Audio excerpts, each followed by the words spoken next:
व्यक्ति कभी गुरु नहीं हो सकता, गुरु कभी व्यक्ति नहीं हो सकता। गुरु को तो समझने की कोशिश करो। अपने गुरु को एक पांच भौतिक शरीर में ही केवल सीमित मत रखो।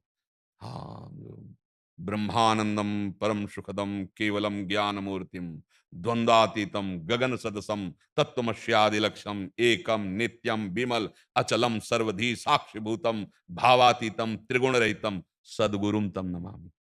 जहां से वाणी मिले पहचानो कि मेरे सदगुरु बोल रहे हैं। हर हृदय सदगुरुदेव का ऑफिस है। चराचर जीव में मेरे सदगुरुदेव अखंड मंडलाकारम व्याप्त में चला, मेरे गुरुदेव विराजमान है। अपराध, अपराध निषिद्ध आचरणों में होता है। नाम कीर्तन अपराध होता है? महापुरुषों की संतों की बात सुनना अपराध होता है? नहीं, अपराध होता है जो शास्त्र विरुद्ध आचरण किए जाते हैं। गुरु गीता जी हैं, गुरु भागवत जी हैं, गुरु हर संत हैं। सबे संत गुरुदेव हैं, व्यासें या प्रतीत हरिराम व्यास जी। पहचानना है मेरे गुरुदेव कहाँ से बोल रहे हैं। हर ऑफिस उन्हीं के है। किसी भी संत महात्मा भक्त की वाणी हम गुरुदेव की वाणी सुने। जो वाणी हमें हमें भगवत मार्ग में आगे बढ़ा रही वो गुरुदेव की वाणी है। उसको हम ऐसे न देखें कि किसी व्यक्ति की वाणी है। और गुरु को एक सीमित नहीं समझें, असीम तत्व गुरुदेव हैं। गुरु साक्षात परब्रह्म। तो परब्रह्म सीमित है क्या? कोई कण ऐसा नहीं जहां परब्रह्म ना हो, तो कोई कण ऐसा नहीं जहां गुरुदेव ना हो। अखंड मंडलाकारम व्याप्तम चर अचर। चराचरम का मतलब क्या होता है? जड़ चैतन्य सब में गुरुदेव व्याप्त है। तो थोड़ा गुरु कृपा से बुद्धि को बढ़ाइए। कहीं कोई अपराध वाली बातें तो निषिद्ध होती है ना। निषिद्ध अपराध होता है भगवत चर्चा सुनना, भगवान नाम कीर्तन करना। ये कहीं गुरु ने और क्या कहा है? इसके अलावा कुछ गुरु देते हैं क्या? यही तो देते हैं, नाम रूप लीला धाम प्रभु का। ये द्वैत भक्ति से, अद्वैत निष्ठा, मतलब सदाकार जानत तुम्हें तुम्हें हो जाए। फिर उस अद्वैत से प्रेम का द्वैत प्रकट होता है। प्रेमाद्वैत। भक्त कोई अज्ञानी थोड़ी होता है। मैं तू का भेद वाली माया का द्वैत थोड़ी रहता है। हाँ, जानत तुम्हें तुम्हें, वो भगवत स्वरूप होकर भगवान की सेवा में। तो शिष्य गुरु स्वरूप, गुरु के वचन उसे गुरु स्वरूप बना देते हैं। वो अपने गुरुदेव को अपने हृदय में, सबके हृदय में, चराचर में, कण कण में जीवन मुक्त हो गया।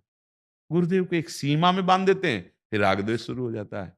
ये अपने, ये पराये। तो माया का अभी त्याग तो हुआ नहीं। माया का कार्य है मैं, मोर, तोर, तैं। इसको मिटाना गुरुदेव का लक्ष्य है। गुरुदेव इसी को मिटाते हैं, माया को, और भक्ति को जागृत करते हैं। ऐसा कभी सोचना कि यदि हम राधा नाम कीर्तन कर रहे हैं, यदि हम भगवत चर्चा सुन रहे हैं, संतों की वाणी सुन रहे हैं, तो गुरु अपराध बन सकता है? नहीं, नहीं, ये तो बहुत अज्ञान की बात हो गई। गुरु हमारे जिस रूप में माना है, वही हमारे मानस पटल पर, और हर वचन, हर शास्त्र के सिद्धांत जो गुरुवाणी से हमें आगे बढ़ा रहे हैं, वो गुरुदेव के ही है। सबे संत गुरुदेव हैं। अगर संतों में भगवत भाव न रहेगा, तो फिर गुरुदेव ने उपदेश किया क्या? गुरु सोई जो साधु सेवावे, और साधु सोई जो विषय छुड़ावे। वही संत है जिसके संग से गंदे विषयों का त्याग होने लगे और भगवान की यात्रा प्रारंभ हो जाए, नाम रूप लीला धाम की। समझ पा रहे? गुरु सोई जो साधु सेवावे। अगर संतों के प्रति झुकना नहीं आया, तो अभी गुरुदेव नहीं मिले। गुरुदेव का कृपा कटाक्ष जहां देखा कि नाम जपने वाला, तिलक धारण किए, कंठी धारण, ये की तो हमारे संप्रदाय की नहीं। हमारे मैं मोर तोर तैं माया ही है, एकमात्र मेरे प्रभु, मेरे गुरुदेव सबके हृदय में बैठे।